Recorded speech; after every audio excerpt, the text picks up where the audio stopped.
पूज्य गुरुदेव श्री रायचरण दास बाबाजी महाराज आम सब शिष्य आमर जो प्रेमानंद बाबा अच्छा ये आम गुरु भाई ये शिष्य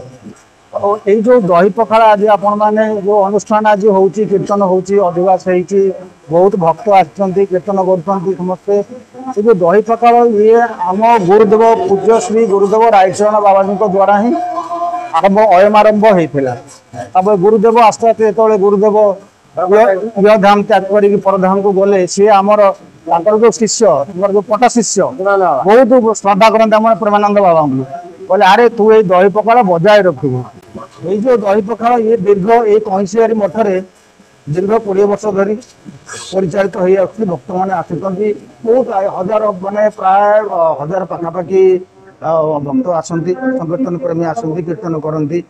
एवं आप शुणी पारे कीर्तन कीर्तन भी चली दही पखाड़ खाती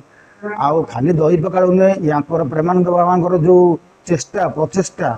आउ जानते एम सब गृहत्यागी सन्यासी एम पाखे अर्थर कौन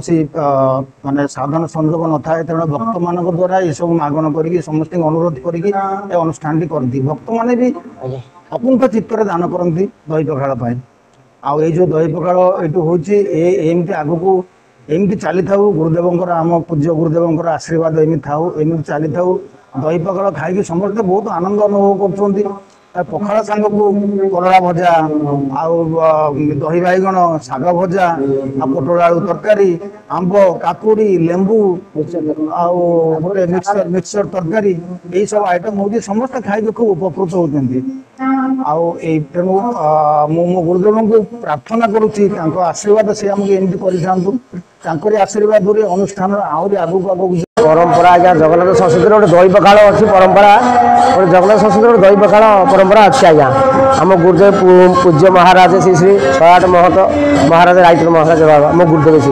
सी परंपरा को जागृत कर रखी हरि कीर्तन हुए 1000-1200 लोक आसती आपणकर दही पखाड़ महोत्सव हुए 10-15 व्यंजन हुए व्यंजन आउ हरि कीर्तन नाम कीर्तन लोक मैंने भोजन सेवन कर जाती आज्ञा मुझे कहमी आज्ञा।